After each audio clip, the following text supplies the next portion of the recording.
എന്റെ അമ്മേ, എന്റെ അമ്മ. പാപികൾക്കു വേണ്ടി മുൾക്കിരീടവും ചുമന്നവൻ. മത്തായി ചേട്ടാ, ആ പിശാച് എന്റെ അമ്മയെ കൊണ്ട് വരുന്നു. എതിരേൽക്കാം ഞങ്ങൾ. നിർത്തുന്നുണ്ടോ? ഇവിടെ വെച്ച് എന്റെ അമ്മയ്ക്ക് എന്തെങ്കിലും സംഭവിച്ചാലുണ്ടല്ലോ അതിന്റെ പൂർണ്ണ ഉത്തരവാദിത്തം മത്തായി ചേട്ടനായിരിക്കും. ഇവിടെ വെച്ച് നിന്റെ അമ്മയ്ക്ക് എന്ത് സംഭവിക്കാൻ? ഞാൻ പറഞ്ഞില്ലേ, എന്റെ മുറപ്പെണ്ണിനെ ഞാൻ തട്ടിക്കൊണ്ട് വന്നതാണെന്ന്. എന്തിനു വേണ്ടിയാ? മത്തായി ചേട്ടന്റെ ഈ നാടക സംഘം പൊളിയാതിരിക്കാൻ വേണ്ടി. അതിന് മാത്രം ഇവിടെ എന്താണ്ടായത്? അതൊക്കെ ആ തെണ്ടി എന്റെ അമ്മയോട് പറഞ്ഞു കൊടുത്ത് അവളെ എങ്ങനെ കാണിച്ചു കൊടുത്താൽ എന്റെ അമ്മ ഹൃദയം പൊട്ടി മരിക്കും. അയ്യോ, അങ്ങനെ എന്തെങ്കിലും സംഭവിച്ചാൽ അവരും കാണില്ല, ഈ നാടക സംഘം കാണില്ല, മത്തായി ചേട്ടൻ കാണില്ല. മീരെ,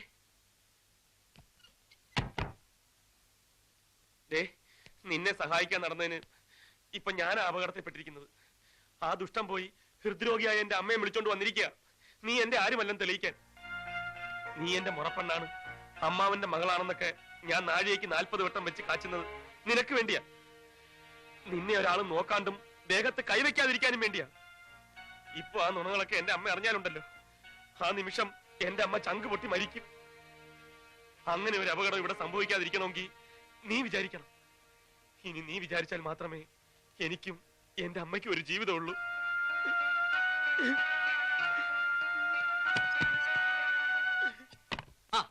അമ്മയുടെ പുന്നാരമോൻ ചോദിക്കും. അയ്യോ അമ്മയാ, അമ്മ ഇതപ്പോ തൊട്ടുപോരുത്. അമ്മ ഇത് ഞാനാ, ഗോപാലകൃഷ്ണൻ. ഏതാടാ അവള്? എവള്? നീ ഇവിടെ കൊണ്ടുവന്ന് നിർത്തിയിരിക്കുന്ന ആ പെണ്ണ് ഏതാന്ന്? ഇതങ്ങനെ കുഴപ്പമുള്ള പെണ്ണൊന്നല്ല, നിങ്ങളുടെ ആങ്ങളയുടെ ഇവന്റെ അമ്മാവന്റെ മോളെ. അമ്മ എല്ലാം ഞാൻ പറയാം. നീ ഒന്നും പറയണ്ട. എനിക്കില്ലാത്ത ഏത് ആങ്ങളയുടെ ഏത് മകളാണെന്ന് പറഞ്ഞാ മതി. ഏതമ്മാവന്റെ ഏത് മോള്? അമ്മ അമ്മാവനും തമ്മിൽ എന്തെങ്കിലും പ്രശ്നം ഉണ്ടെങ്കിൽ ഇവരതൊക്കെ അറിയണോ? ഇതൊക്കെ നമ്മുടെ കുടുംബകാര്യങ്ങളല്ലേ. അമ്മ പറഞ്ഞേ, ഏതമ്മാവന്റെ ഏത് മോള്? അയ്യോ, നിനക്ക് ഞാൻ വെച്ചിട്ടുണ്ടോ പന്നി? ഈ അമ്മയുടെ ഒരു കാര്യം ശരിയാക്കി തരാട്ടാ. ശരിയാണ്, അമ്മയുടെ മകൻ ഒരു തെറ്റ് ചെയ്തു. അമ്മ അറിയാണ്ട് ഞാനൊരു പെൺകുട്ടിയെ സ്നേഹിച്ചു പോയി. ഒരു വലിയ കോടീശ്വരന്റെ കോടീശ്വരിയായ ഒറ്റ മകളെ. ഒടുവിൽ മറ്റൊരു കോടീശ്വരന്റെ മകനുമായി അവളുടെ കല്യാണം നിശ്ചയിച്ചപ്പോ അവൾ ആത്മഹത്യ ചെയ്യാൻ ഒരുങ്ങിയപ്പോ എനിക്ക് മറ്റു മാർഗമില്ലാണ്ടായി പോയമ്മേ. അവളുടെ ജീവൻ രക്ഷിക്കാൻ വേണ്ടി അവളെ ഞാൻ ഇങ്ങോട്ട് കൂട്ടിക്കൊണ്ടുപോന്നു. എന്റെ മുറപ്പെണ്ണാണെന്ന് നുണ പറഞ്ഞ് അവളെ ഇവിടെ താമസിപ്പിക്കേണ്ടിയും വന്നു.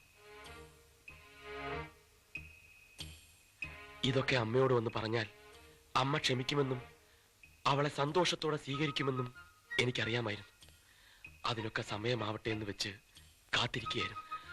പക്ഷെ അതിനു മുമ്പ് ഇനിയിപ്പോ അമ്മ എല്ലാം അറിഞ്ഞു പോയ സ്ഥിതിക്ക് എനിക്കൊന്നും പറയാനില്ല. ഇനി ഞാൻ എന്തൊക്കെ പറഞ്ഞാലും അതൊക്കെ കള്ളമായിട്ടേ അമ്മയ്ക്ക് തോന്നും.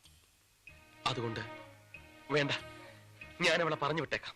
അവൾ പോയി ജീവിക്കുകയോ മരിക്കുകയോ എന്ത് വേണമെങ്കിലും ചെയ്തോട്ടെ. എനിക്ക് എന്റെ അമ്മയാണ് വലുത്. അമ്മയുടെ മനസ്സ് വേദനിക്കുന്ന ഒന്നും അമ്മയുടെ മകൻ ചെയ്യില്ല. മീരേ, മീരേ, നിന്റെ പെട്ടിയും ബാഗൊക്കെ എടുത്തോ, പുറപ്പെടാം. ഇനി നീ ഇവിടെ താമസിക്കണ്ട. കാരണം എന്റെ അമ്മയ്ക്ക് നിന്നെ ഇഷ്ടമല്ല. അമ്മയ്ക്ക് ഇഷ്ടമില്ലാത്ത ഒന്നും ഞാൻ ചെയ്യില്ല. എളുപ്പമാവട്ടെ. വീട്ടിലോ ബസ് സ്റ്റാൻഡിലോ എവിടെയാണെന്ന് വെച്ചാൽ ഞാൻ കൊണ്ടാക്കാം.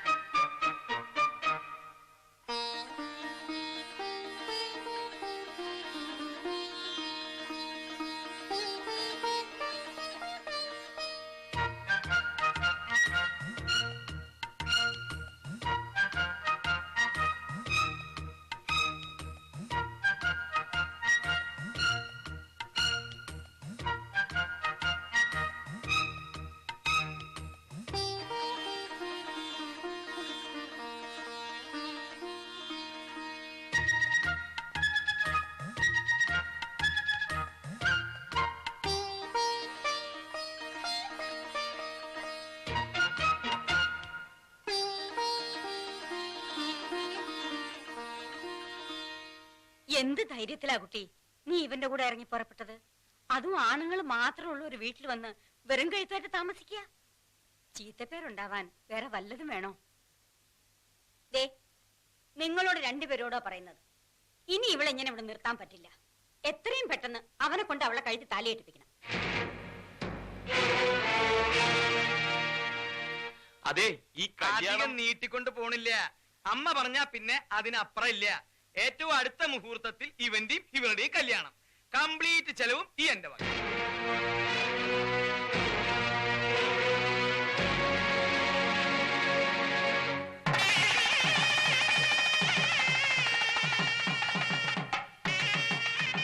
പറയാൻ എന്ത് എളുപ്പമാണ്.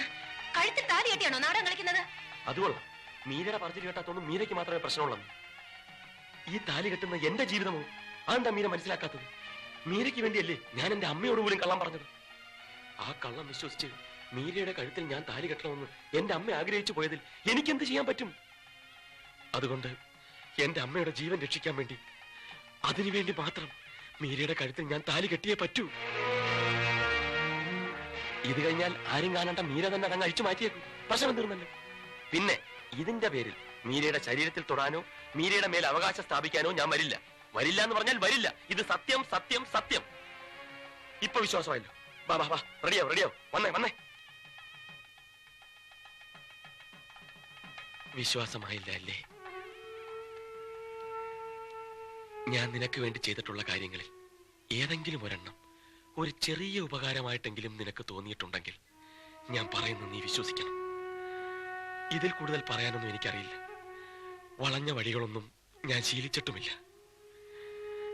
മീരെ, സ്വന്തം മകന്റെ താലികെട്ട് കാണാൻ കൊതിച്ചു വന്ന ഒരു അമ്മയുടെ മൃതശരീരം കാണാനുള്ള ഗതികേട് എനിക്കുണ്ടാക്കരുത്. അത്ര മാത്രമേ എനിക്ക് പറയാനുള്ളൂ.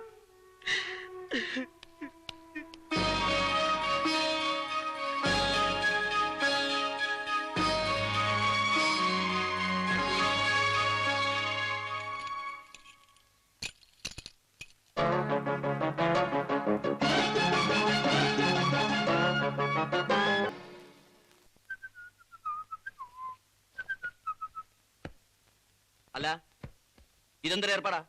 കല്യാണം കഴിഞ്ഞിട്ട് ഇത്രയും ദിവസമായില്ലേ, എന്നിട്ട് ഇപ്പോഴും നീ ഇവിടെയും അവൾ അവിടെയാണ് കിടക്കുന്നത്. പോയി അവിടെ മുറി കിടക്കണം. എന്നിട്ട് എന്തിനാ? നിനക്ക് ഒളിഞ്ഞു വെക്കാനല്ലേ? അങ്ങനെ ഇപ്പൊ നീ ഞങ്ങളുടെ സീൻ കാണണ്ട.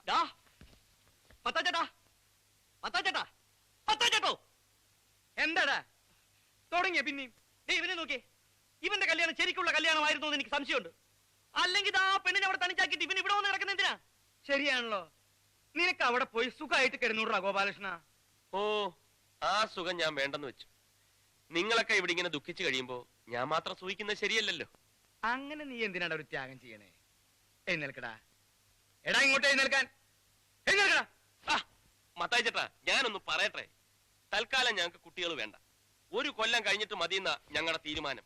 എടാ കാട്ടുപോത്തെ, ഇപ്പൊ പോയി കിടന്നാലേ ഒരു കൊല്ലം കഴിഞ്ഞിട്ട് കുട്ടികളുണ്ടാവുള്ളൂ. അല്ലാണ്ട് നാളെ കാലത്തൊന്നും കുട്ടികളുണ്ടാവില്ല. ബാലകൃഷ്ണ പിടിച്ചേ, പിടിക്ക്. എന്തോ ചെയ്യാൻ പോവുക? സാധനം വീണു. ഓക്കെ, ഇവന് ചിലപ്പോ കുടുംബാസൂത്രണത്തിന് ചിലപ്പോ ഗവൺമെന്റിൽ നിന്ന് കാശ് കിട്ടൂട്ടോ. തെമ്മാടത്തിന് കാണിക്കുന്നത് അതിന് വേണം കേട്ടോ. എന്താ ഇത്? മര്യാദയ്ക്ക് കട്ടിൽ ഇങ്ങോട്ട് കൊണ്ടുവരണോ ഞാൻ അങ്ങോട്ട് വരണോ?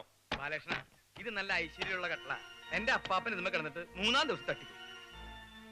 ഇതെന്താ ഇങ്ങോട്ട് പിടിച്ചോണ്ട് വരുന്നത്? ഇതെന്താണെന്ന്? കട്ടില് കണ്ടൂടെ? അങ്ങ് മാറി കൂട്ടി. ഇതെന്തിനാ ഇവിടെ കൊണ്ടിടുന്നത്? ഇന്ന് മുതൽ ഈ കട്ടിലിന്റെ സ്ഥാനം ഇവിടെയാ. ഇവിടെ ഒരു കട്ടിലുണ്ടല്ലോ, പിന്നെ എന്തിനാ ഇത്? അത് തന്റെ കട്ടില്.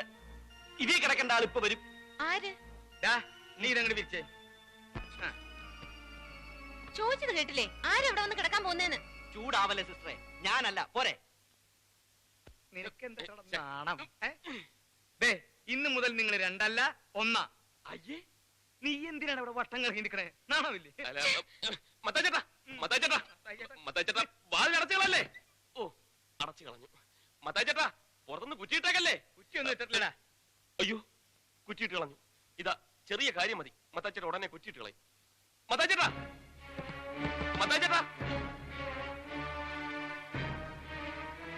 സോറി ഉണ്ട് കേട്ടോ. എന്തിനാ എന്നെ ഇങ്ങനെ നോക്കുന്നത്? ഞാനല്ലല്ലോ, അവരല്ലേ എന്നെ കൊണ്ടുവന്ന് തള്ളിയത്. ഏതായാലും അവരുടെ മനസ്സിലിരിപ്പൊന്നും നടക്കാൻ പോകുന്നില്ല. ഇതങ്ങ് പിടിച്ചോ. അയ്യോ, നാണം നാണം നാണം. പകുതി കുടിച്ചിട്ട് ബാക്കി പകുതി ആ കുട്ടിക്ക് കൊടുത്തേക്ക്. പിന്നെ ബാക്കി ഉണ്ടെങ്കിൽ നാളെ കാലത്ത് കുടിക്കും. മത്തായി ചേട്ടാ, ഓ പിന്നെ അടച്ചു കുറ്റിയിട്ടല്ലോ. ഇത് വലിയ ശല്യമായല്ലോ. ഇന്നിവിടെ എന്തെങ്കിലുമൊക്കെ നടക്കുമെന്ന അവന്മാരുടെ വിചാരം. അതിന് വേറെ ആളെ നോക്കണം. മീര പേടിക്കണ്ട, കട്ടിൽ സൗകര്യമായിട്ട് കിടന്നോളൂ. ഞാനിവിടെ അറ്റത്ത് ഒതുങ്ങി കിടന്നോളാം. പോരെ? വേണ്ട, കട്ടിലിൽ സാറ് തന്നെ വിസ്തരിച്ച് കിടന്നോളൂ.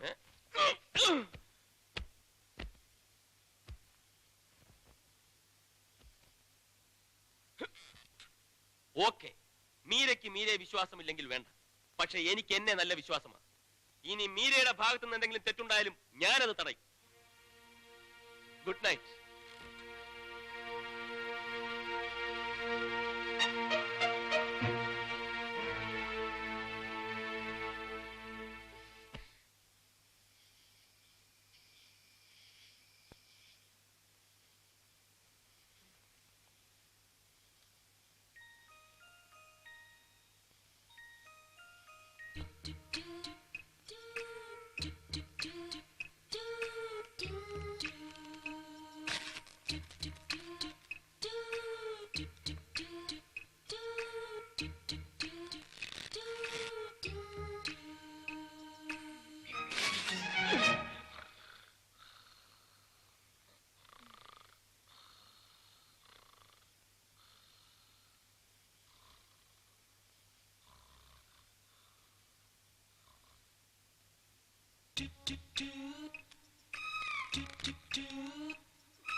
ഓക്കെ.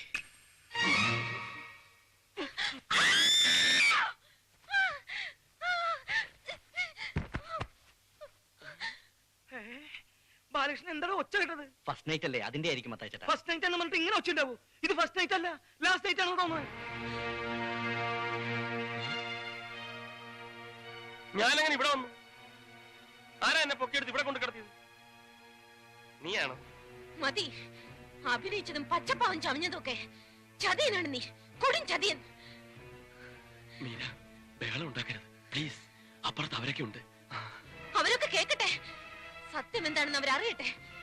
നിങ്ങൾ ചെയ്ത വൃത്തിയുടെകളൊക്കെ ഇവിടെ എല്ലാവരും അറിയട്ടെ. അതിന് ഞാൻ എന്ത് വൃത്തിയേട് ചെയ്തെന്നാ? ഉറക്കത്തിൽ അറിയാവുന്ന കെട്ടിപ്പിടിച്ചോ? അപ്പൊ നീ എന്നെ ഉറക്കത്തിൽ കെട്ടിപ്പിടിച്ചോ? അത് ഞാൻ ക്ഷമിച്ചില്ല. അതുപോലെ ഞാനും ഒന്ന് അറിയാണ്ട് ചെയ്തു പോയതാ. അറിയാണ്ടാണല്ലേ?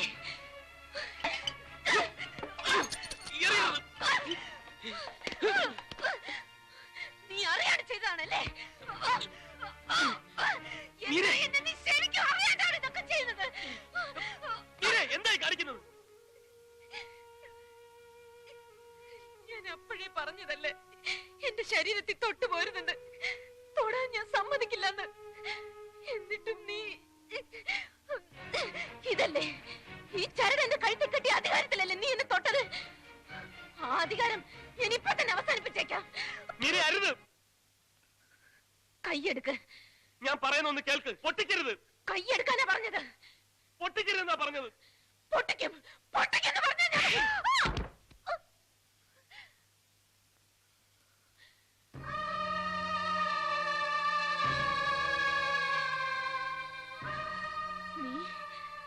നീ എന്നെ തല്ലിയല്ലേ? നിന്നെ തല്ലുകയല്ല, കൊന്നു കുഴിച്ചു മൂടുക വേണ്ടത്.